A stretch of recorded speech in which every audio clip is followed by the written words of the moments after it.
doing praise and worship with my cousins. They'll be playing the drums, I'll be singing, people just pass and watch. Fast forward to when I was in primary school, sorry. I was the assembly prefect, even as a Muslim, assembly prefect.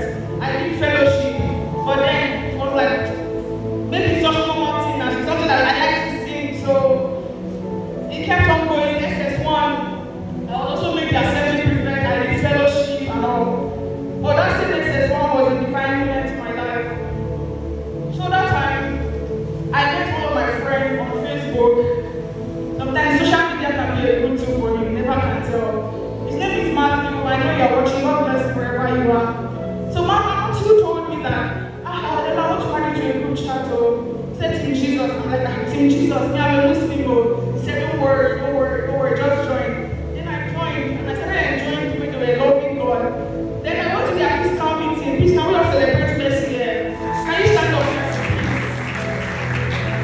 Mercy made a great impact in my life. She was like the most of Team Jesus then. So she was the one, like, whenever I go to their place in their church, we just enjoy God's presence. And Mercy to you. Thank you so much, Mercy. God bless you.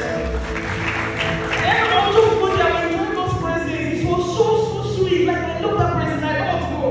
So during coaching lesson period, you know, we close by 12 o'clock, coaching lesson, you have to go home. But me, I'll run to my 12 to go to their church to go and enjoy God's presence, and I'll go back home. So she invited me to Cape Adeland. I went to Cape Adeland. I was enjoying God's presence. When the fellowship here is different from the old church setting. How many of you enjoyed that soaking worship moment we have this morning? Just you and Jesus. No pastor is preaching, just you and Jesus. That's how I enjoy God's presence. I had so many encounters with the Lord. And there was one particular meeting. They asked me to meet, Youth Fire Conference. I was still like in and out because I had to stick to the Cape Adeland to my mom and another. So I went to that meeting and I was praying to God, I need an encounter. I need something that would be so strong in my heart that even if I would say, there would be that strong conviction. So in that meeting, Victoria, our pastor, was singing on Mount Zion, on his way with her. She kept on singing the song, and I was put up in a vision in that meeting, just like everybody here too. And I saw myself on the mountain.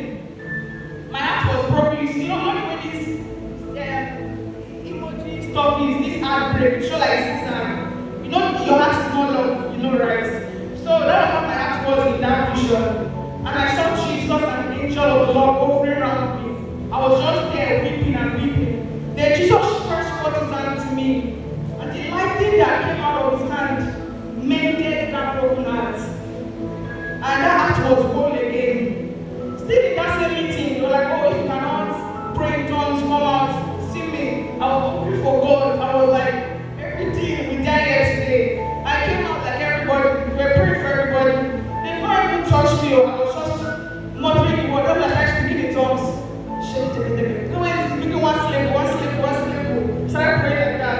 All of a sudden, I just saw myself on the floor, and I saw the lion of the tribe of Judah walking towards me. And I was just there screaming. I did not understand that it was the lion of the tribe of Judah. I was just screaming and screaming and screaming. The lion entered inside of me. That's why if you notice, everywhere I go, whenever I say Kinio, they call me Madam Kinio. What is you and the lion? It's because that's my identity. If my father is a lion, who am I? I'm also a lion. So you should know your identity. And the journey continued when my mom found out it wasn't palatable at all. It was a lot in my house. Because my mom had to stay with my grandma in the hospital. Very dark time, my grandma was sick, so she had to stay in the hospital with my grandma. The way I entered this church, this was the church I started.